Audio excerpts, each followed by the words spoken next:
ગુજરાતની લોકપ્રિય ગાયિકા જેમના અવાજ પર આખું ગુજરાત ઝૂમે છે તેવા રાજલ બારોટે હવે રાજકારણના મેદાનમાં પણ ગરબાની જેમ જ ધૂમ મચાવી છે।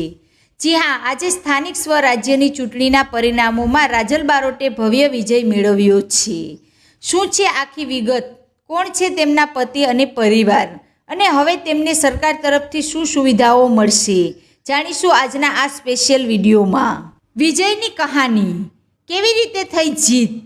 મિત્રો, ગીર સોમનાથ જિલ્લાની ઉના નગરપાલિકાના વોર્ડ નંબર 7માંથી રાજલ બારોટે ભારતીય જનતા પાર્ટીના ઉમેદવાર તરીકે ચૂંટણી લડી હતી। રાજલ બારોટ વર્ષોથી સ્ટેજ કલાકાર તરીકે લોકોના દિલમાં વસેલા છે, જેનો સીધો ફાયદો તેમને ચૂંટણીમાં મળ્યો। ચૂંટણી પ્રચાર દરમિયાન તેમણે ગીતો અને પોતાની આગવી શૈલીથી મતદારોને રીઝવ્યા હતા, પરંતુ જ્યારે પરિણામ જાહેર થયા ત્યારે તેમણે મોટા માર્જિનથી જીત મેળવીને સાબિત કરી દીધું કે કલાકાર માત્ર સ્ટેજ પર જ નહીં પણ જનસેવામાં પણ અવ્વલ રહી શકે છે। પરિવાર અને પતિ વિશેની માહિતી। મિત્રો, ઘણા લોકો જાણવા માંગતા હશે કે રાજલ બારોટના લગ્ન કોની સાથે થયા છે। તો મિત્રો, તમને જણાવી દઈએ કે રાજલ બારોટે ફેબ્રુઆરી 2025માં અલ્પેશ બાંભણિયા સાથે લગ્ન કર્યા હતા। અલ્પેશભાઈ પોતે પણ ઉનામાં એક યુવા નેતા અને જાણીતા સમાજ સેવક છે। તેઓ અગાઉ પણ ઉના નગરપાલિકામાં સંસદીય રહી ચૂક્યા છે, એટલે કે રાજલ બારોટને રાજકારણના પાઠ ઘરમાંથી જ મળ્યા છે।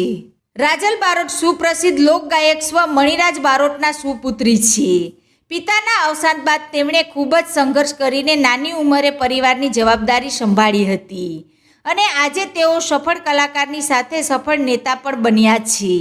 શું મળશે પગાર અને સુવિધાઓ? હવે સવાલ એ થાય છે કે જીત્યા પછી રાજલ બારોટને શું મળશે? મિત્રો, નગરપાલિકાના સભ્ય તરીકે તેમને કોઈ મોટો પગાર નથી મળતો, પરંતુ દર મહિને આશરે 2000થી 5000 સુધીનું માદન વેતન અને અન્ય ભથ્થા મળે છે।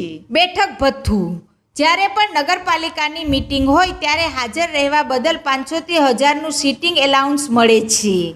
વોલ્ડ ગ્રાન્ટ, સૌથી મહત્વની વાત એ છે કે તેમને તેમના વોલ્ડના વિકાસ માટે દર વર્ષે લાખો રૂપિયાની સરકારી ગ્રાન્ટ મળશે, જેનાથી તેઓ રસ્તા, ગટર અને લાઇટ જેવા કામો કરાવી શકશે।